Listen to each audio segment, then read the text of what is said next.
Mahir berkomunikasi tidak selalu identik dengan mahir berkata-kata. Karena tidak selalu ketika kita berkomunikasi, kita berkata-kata.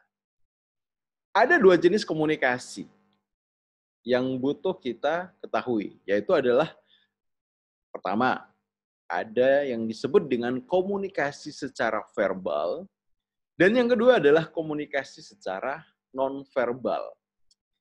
Komunikasi secara verbal yaitu adalah komunikasi yang kita lakukan ketika kita berbicara dengan orang lain. Ya, ketika kita menyampaikan sebuah pesan kepada orang lain melalui apa? Kata-kata yang kita ucapkan.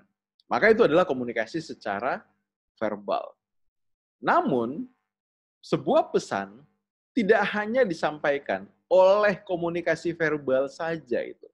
Ada pesan-pesan yang juga tersampaikan kepada kawan bicara kita melalui yang namanya komunikasi nonverbal.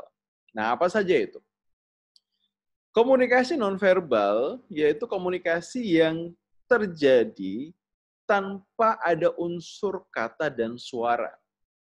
Komunikasi ini terbentuk dari bagaimana kita ataupun orang yang diajak berbicara memahami pesan yang disampaikan oleh orang lain dari pertama bisa jadi suara yang dia hasilkan, walaupun itu bukan kata-kata. Kedua, dari penampakan visual yang dia tunjukkan. Nah, sebagai contoh misalnya, Anda mendengar seseorang berteriak, "Ah!" Kalau dicari di dalam kamus, maka suara itu tidak memiliki makna.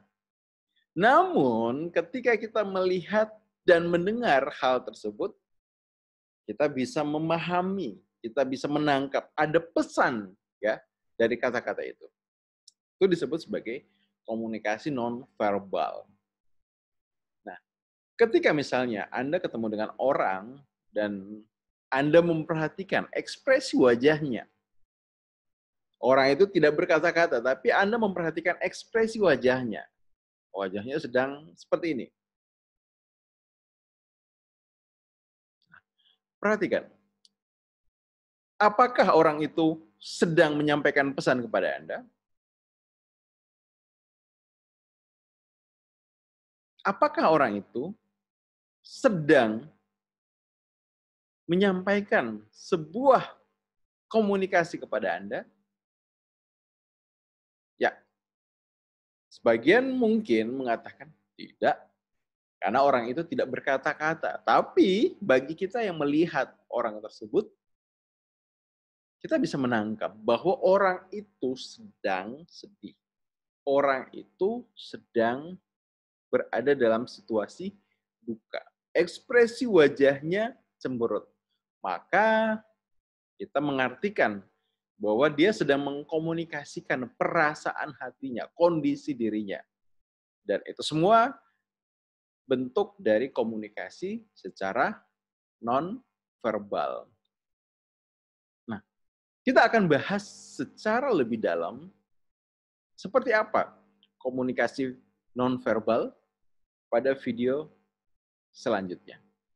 Pastikan Anda untuk subscribe channel ini agar informasi terkait dengan video-video terbaru bisa Anda dapatkan. Terima kasih.